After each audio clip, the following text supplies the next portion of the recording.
आज से लगभग 500 साल पहले मतलब 16वीं सदी में उड़ीसा में 5 महासंत हुए। इनके नाम संत अच्युतानंद दास, संत अनंत दास, संत जसोबंता दास, संत जगन्नाथ और संत बलराम दास था। इन समकालीन संतों को पंच सखा के नाम से जाना जाता था। इन 5 संतों ने उड़ीसा की वैष्णव परंपरा में आध्यात्मिक साहित्य और दर्शन शास्त्र का एक नया रूप दिया। इन्हीं संतों में से एक संत अच्युतानंद के पास भूतकाल, वर्तमान और भविष्यकाल को देख लेने की अद्भुत शक्ति थी। इन्हीं संतों ने ताड़ के पत्तों पर एक ग्रंथ की रचना की। इस ग्रंथ में कलयुग के अंतिम कालखंड और युग बदलने को लेकर अनेक सटीक भविष्यवाणियां की गई हैं। ये भविष्यवाणियां आज के समय से संबंधित हैं। इसमें महाविनाश, तीसरा विश्व युद्ध, कलयुग का अंत और कल की अवतार जैसी बातों का वर्णन किया गया है। इस ग्रंथ में लक्षण भी बताए गए हैं जिससे हमें भविष्यवाणियों की सटीकता का अंदाजा लग सकता है।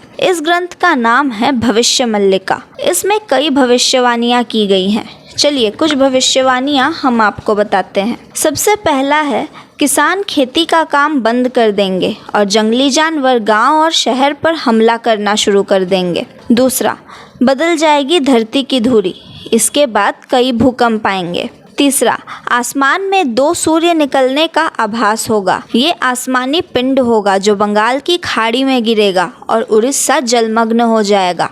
चौथा, समुद्र का जलस्तर बढ़ जाएगा और जगन्नाथ मंदिर की 22वीं सीढ़ी तक पानी आ जाएगा। तब भगवान के विग्रह को उनके भक्त छातियां बटा ले जाएंगे। पांचवा, धरती पर हो रही प्राकृतिक आपदाओं के कारण धरती पर 7 दिनों तक अंधेरा रहेगा। कहा जाता है ये घटना 2022 से 2029 के बीच होगी। छठा, एक और प्राकृतिक आपदाएं होंगी तो दूसरी ओर होगा महायुद्ध। तीसरे विश्व युद्ध की शुरुआत शनि के कुंभ राशि में प्रवेश करने पर हो जाएगी। सातवां, तीसरा विश्व युद्ध 6 साल 6 महीने तक चलेगा।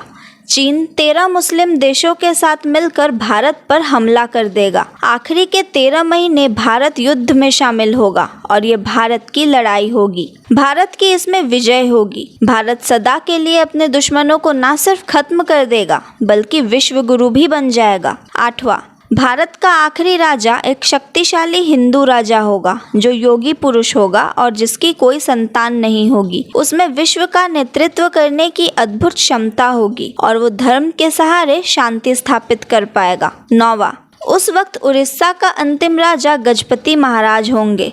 इसी दौरान भगवान कल्कि प्रकट होंगे जो युद्ध में भारत का साथ देंगे। 10वां, अमेरिका का एक बड़ा हिस्सा जलमग्न हो जाएगा। चीन के कई टुकड़े हो जाएंगे। पाकिस्तान का नामो निशान ही मिट जाएगा। पाकिस्तान के साथ मिलकर लड़ने वाली शक्ति कमजोर और दयनीय हो जाएगी। रूस एक हिंदू देश बन जाएगा। यूरोप युद्ध लड़ने लायक नहीं रहेगा। वहाँ की जनसंख्या न के बराबर हो जाएगी। इसके बाद 1000 साल तक शांति का युग बना रहेगा। तो ये थी संत अच्युतानंद दास के द्वारा की गई कुछ भविष्यवाणियाँ। कैसी लगी आपको ये जानकारी? कमेंट्स में बताएं और बने रहे धर्म संवाद के साथ। मैं थी तमिश्री, धन्यवाद।